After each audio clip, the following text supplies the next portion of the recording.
like just little chunks of clay that are hanging on an edge might cause this not to have a good sound. And I will work on them quite a bit to get the sound to be, as pleasant as possible. Okay, now, so there's the little plug removed. Here's what it looks like. If I've been productive in my studio making whistles, I'll have about 20 of these little plugs sitting in front of me. So are you squaring up that hole, basically? Yeah, and I have vertical cut close to where the mouth is going to go, vertical cut on the sides, angle cut here, because that's where it fills up with air comes back, air pressure, and it gets blown over that sharp edge that's on an angle, and that gives you your sound. Okay, so here we go. Does that have to act like a reed or something? Yes. Or, it's hard to say, but if you've ever had a recorder, that little thing in there that's angled, they call it a fipple. Okay, so here we go.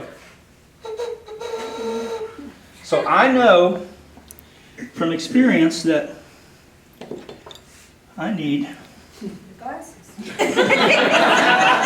Well, see, that's the problem. When you get to be my age, the glasses come off for certain things, and the glasses go on for other things. It's very exasperating, to say the least.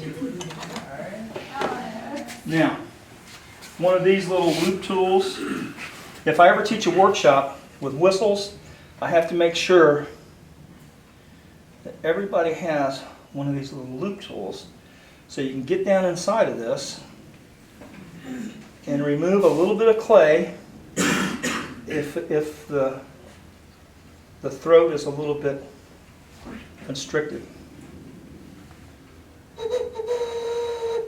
Still not quite right, but I will play with it a little bit more. And I know that after this stiffens up, I can make it have a much better sound.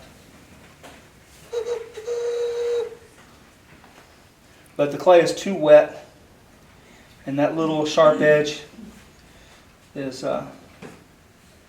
getting soft from my breath.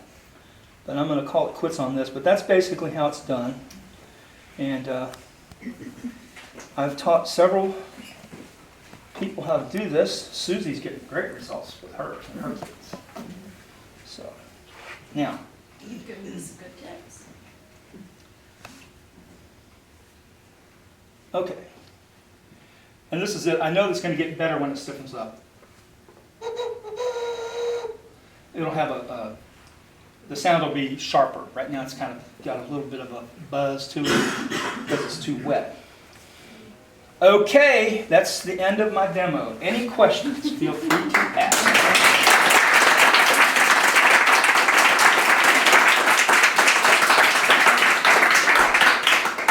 Wayne, do you want to say something about how you started making whistles? Okay.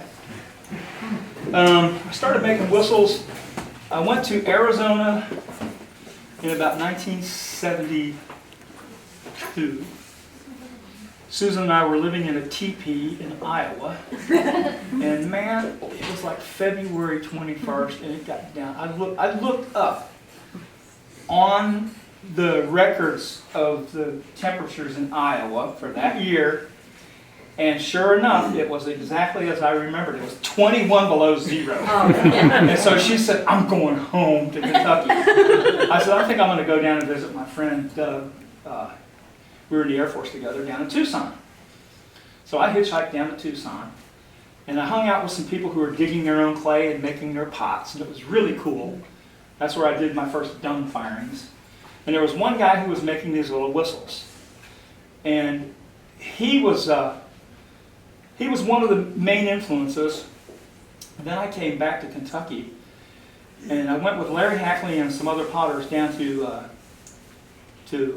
Atlanta. And a friend of Larry's, Leonard Thibodeau, his father had an amazing collection of pre-Columbian art. He had ocarinas that were made by the Moche and the Aztecs, and it was the same situation where I go, wow, is this musical? His dad would go, pick it up, play it, and I did. And I looked at it, and I said, I can do this.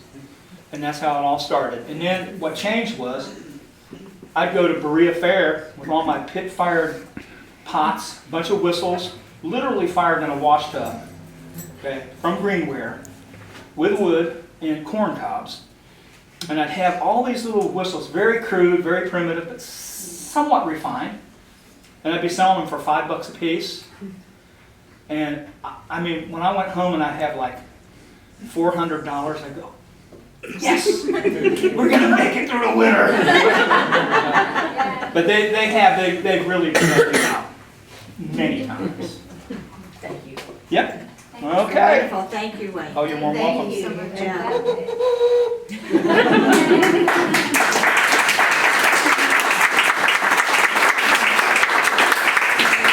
So now, Alex, Yes? I really hate to transport these things.